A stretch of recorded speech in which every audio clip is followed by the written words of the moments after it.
Hello friends, welcome to SSC coaching centre. दोस्तों, आज की वीडियो में हम देखेंगे समय, चाल और दूरी के प्रश्न। तो पूरा वीडियो देखिएगा क्योंकि लोको पायलट के भी क्वेश्चन आएंगे।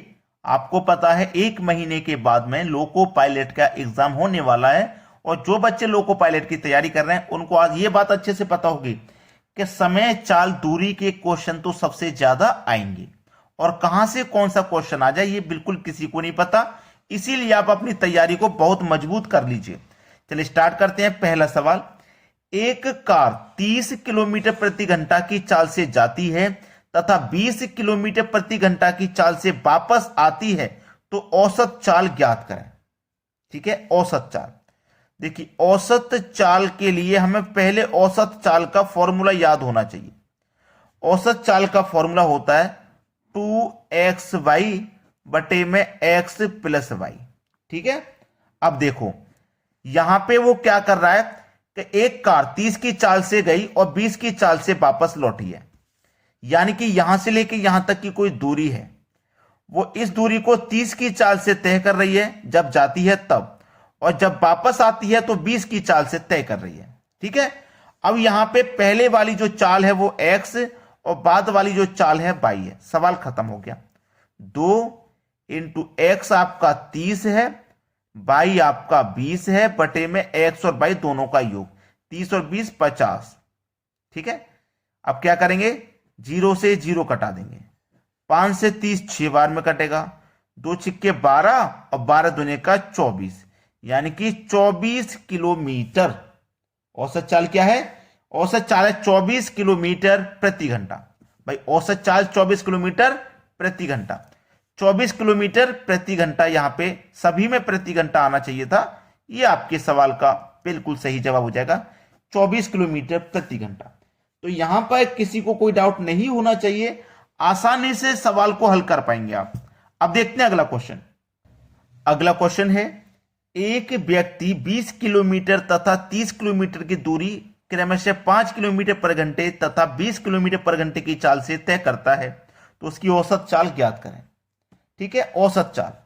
अब देखना, यहां पे औसत चाल आपको निकालनी है। औसत चाल यहां पे ऐसा नहीं है कि एक ही दूरी हो उसको अलग अलग चाल से तय किया, ऐसा नहीं है।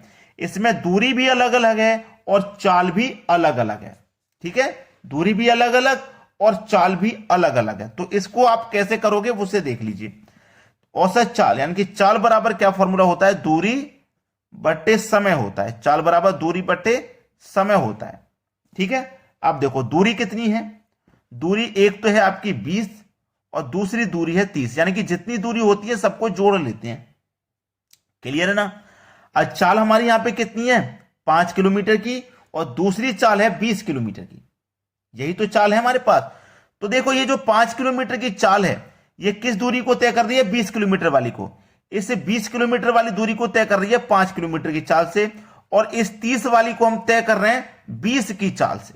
इस तरीके से प्रश्न को करिएगा, जो तरीका मैं आपको बता रहा हूं। 20 और 30 को जोड़ लेंगे, ये हो जाएगा 50। ठीक है, 20 और 30 को जोड़ लिया, ये हो गया आपका 50। अब आ जाइए। ठीक है, अब देखना यहां पे इसको सॉल्व कर लेंगे। ये तो अभी ऊपर वाला ही सॉल्व किया है हमने, अब यहां पे ये नीचे वाला हम सॉल्व कर लेंगे। ठीक है, नीचे वाला देखो, नीचे वाले को जब हम सॉल्व करेंगे तो 5 का और 20 का जो एलसीएम रहेगा वो 20 ही आ जाएगा। 5 का और 20 का एलसीएम 20 आ गया। 5 से 20 को काटूंगा 4 बार में, 4 का मल्टीप्लाई में 20 से करूंगा तो 80 हो जाएगा यहां पे 80। अब 20 से काटूंगा एक बार में और फिर 20 से काटूंगा ना एक बार में, हो जाएगा, कट जाएगा। एक का मल्टीप्लाई 30 से करूंगा तो 30 ही रहेगा, 30 ही रहेगा ना। और बटे में क्या रहेगा, इनका एलसीएम। देखो 5 और 20 का एलसीएम 20 ही रहेगा। 5 से काटूंगा 20 को, 4 बार में कटेगा, 4 का मल्टीप्लाई 20 से क्या, तो 80 आ गया। 20 से काटूंगा 20 को एक बार में, एक का मल्टीप्लाई 30 से करूंगा तो 30 आ गया। यहां तक किसी को कोई दिक्कत नहीं। अब आपको एक चीज पता होगी कि ये जो नीचे वाली संख्या होती है, नीचे तीसरे नंबर पर, ये यहां से उठ के यहां गुना में पहुंच जाती है। तो ये पहुंच जाएगी 50 गुने 20 बटे में आ जाइए 80 प्लस 30 के। 5 दुने का 10 और 2 0, यानी कि ये 1000 हो जाएगा। 80 और 30 को जोड़ेंगे तो ये 130 हो जाएगा। ठीक है, यहां तक किसी को कोई दिक्कत नहीं। 130 यानी कि 80 और 30 को जोड़ेंगे तो सॉरी 130 नहीं 110 होगा, 110। अब 0 से 0 कट गया तो ऊपर बचा कितना 100 और नीचे बचा कितना 11, यानी कि 100 के बटे में 11। औसत चाल कितनी निकल के आई 100 के बटे में 11। ये आपके सवाल का बिल्कुल सही जवाब है। मैंने कोई भी स्टेप मिस नहीं किया, इसमें सभी चीजें आपको आसानी से बता रहा हूं, आसानी से कर लोगे ना। पहले तो ये लिख लेना दोनों दूरियों को, पहली दूरी को लिखिए इसको 5 की चाल से तय कर रहा है, दूसरी दूरी को लिखिए इसको 20 की चाल से तय कर रहा है। अब जोड़ लिया इसको, इनका एलसीएम लिया, ठीक है, इनको काटना आ गया, फिर नीचे वाली जो संख्या होती है ये ऊपर पहुंच जाती है, गुना हो गया दोनों का 1000, इन दोनों को जोड़ लिया, बस सवाल इजी है। अब देखते हैं अगला सवाल। अगला सवाल है, एक 1600 मीटर लंबी रेलगाड़ी 800 मीटर लंबे पुल को 40 सेकंड में पार कर जाती है, उसकी चाल क्या होगी? चाल पूछ रहा है। चाल बराबर क्या फॉर्मूला होता है? दूरी बटे समय। अब यहां पे एक बात का ध्यान रखना कि यूनिट अलग तो नहीं है, ये मीटर में है, ये मीटर में, समय सेकंड में है, चेंज कुछ भी नहीं करना, सेम यूनिट है। दूरी कितनी है भाई? 1600 मीटर की तो ये है, 800 मीटर की ये है, दोनों को जोड़ लेंगे, समय है 40 सेकंड का। 1600 और 800 ये हो जाएगा 2400 बटे में 40, 0 से 0 कट गया, 4 छिंग 24 और 1 ये 0 यानी कि 60 सेकंड। ठीक है, कितना आ गया? हमसे क्या पूछा था? चाल। चाल क्या हो जाएगी? 60 मीटर प्रति सेकंड। ये आपका आंसर हो गया। क्लियर है ना सभी को? चलिए अब देखेंगे हम अगला क्वेश्चन। अगला क्वेश्चन है, एक 1500 मीटर लंबी रेलगाड़ी 72 किलोमीटर पर घंटे की चाल से 300 मीटर लंबे पुल को पार करने में कितना समय लेगी? समय पूछ रहा है। समय बराबर दूरी बटे चाल होता है। अब इसमें एक बात ध्यान रखिए, ये मीटर में है और ये किलोमीटर में, यानी कि यूनिट अलग अलग है आपकी। तो इस किलोमीटर को भी आप मीटर पर सेकंड में, ये जो चाल है ना आपकी 72 किलोमीटर प्रति घंटा, इसको मीटर प्रति सेकंड में आप चेंज कर लीजिए। मीटर पर सेकंड में हम चेंज कर लेंगे, फिर कोई दिक्कत नहीं है। चलो इधर मैं चेंज कर लेता हूं 72 किलोमीटर प्रति घंटा को मीटर पर सेकंड में, यानी कि छोटी यूनिट में चेंज करूंगा तो छोटी संख्या ऊपर आ जाएगी, बटे में 18। 18 से काटूंगा, कितना था? 72 था ना, ये 0 गलत लिख गया, ये 72 है।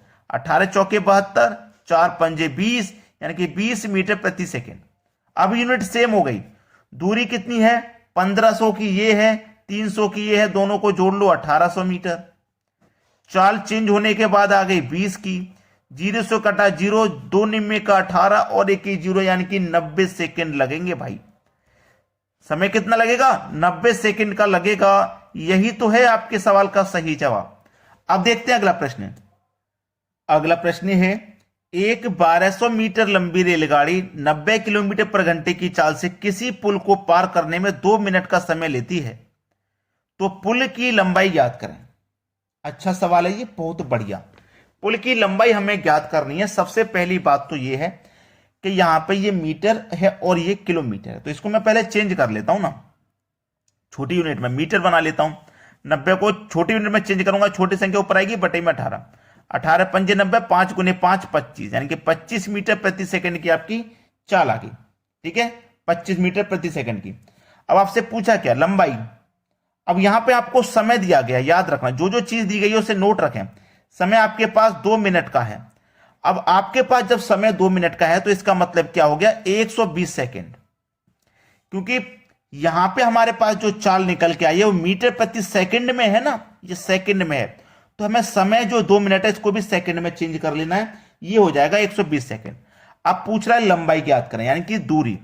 तो दूरी बराबर क्या फॉर्मूला होता है? चाल गुने समय, यही फॉर्मूला होता है। तो चाल तो है आपकी 25 की चेंज होने के बाद, और समय है 120 का, दोनों का हो जाएगा मल्टीप्लाई। ठीक है, मल्टीप्लाई करेंगे तो देखो ये 0 आ जाएगा, 12 पंजे 60 का 0 कैरी का 6, 12 दूने का 24 और कैरी का 6 30। ठीक है, यानी कि 3000 मीटर ये आपका दूरी निकल के आ गई ना, 3000 मीटर की। ये आपके सवाल का बिल्कुल सही जवाब है। सभी को समझ में आ गया? अभी तक लाइक नहीं किया, लाइक कर दो भाई। शेयर नहीं किया तो शेयर भी कर दीजिए। ठीक है दोस्तों, वीडियो देखने के लिए बहुत बहुत धन्यवाद।